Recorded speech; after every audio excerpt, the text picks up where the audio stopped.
Pagpalang araw po sa inyong lahat. Ako nga po pala si Anja Jan Agner at welcome po sa aking G65 Daily Devotion ni Pastor Russell Ocampo.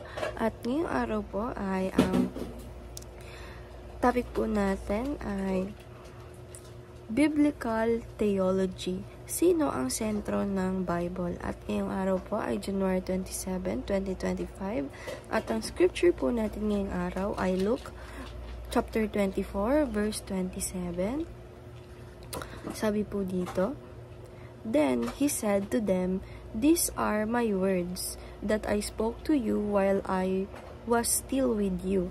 Done everything written about me in the law of Moses and the prophets and the Psalms must be fulfilled.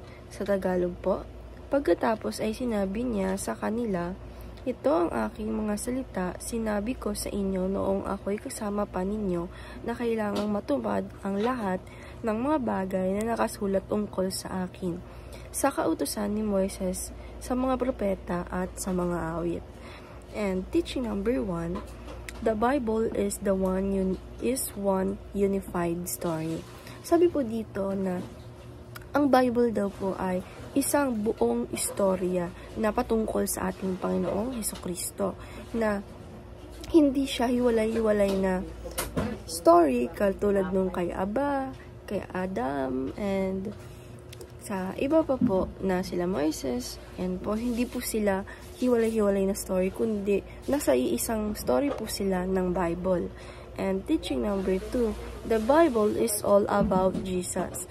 Sabi naman po dito na ang Bible ay tungkol po lahat sa ating Panginoong Hesukristo, sa lahat ng sinabi niya, lahat ng ginawa niya, and ito po ay isang istorya patungkol sa ating Panginoong Hesukristo.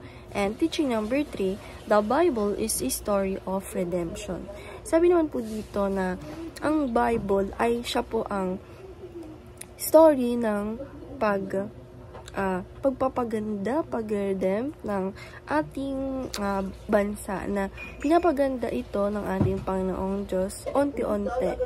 And application number 1, study the Bible as a whole. Sabi naman po dito na i-apply po natin sa sarili natin na pag-aralan po natin ang Bible ng hindi pa unti-unti, kundi pag-aralan po natin ito ng buo, na hindi lang siya paunti-unti, dahil nga po pag paunti-unti lang daw po is hindi po natin maiintindihan ang nakasulat doon. Kaya po dapat na mas maganda na basahin natin ito ng buo para po maintindihan natin ito. And application number 2, study the Bible in a Christocentric way. Sabi naman po dito na i-apply po natin sa sarili natin, na aralin po natin ang Bible sa Christocentric, sa pamamagitan or gitna ng ating Panginoong Hesukristo, na tayo po ay nasa gitna at nasa ating Panginoong Hesukristo.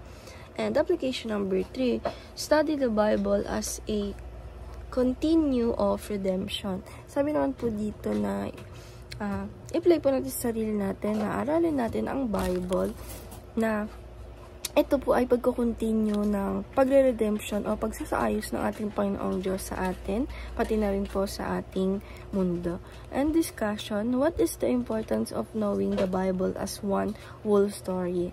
Sabi naman po dito na para po sa akin, para po sa devotion ngayong araw, na importante po talaga na malaman natin at mabasa natin, mapag-aralan natin yung Bible as a one story para po mas maintindihan natin siya at mas ma-apply natin siya sa araw-araw na buhay natin. Dahil nga po pagbabasa ng Bible ng kaunti ay hindi po natin maintindihan.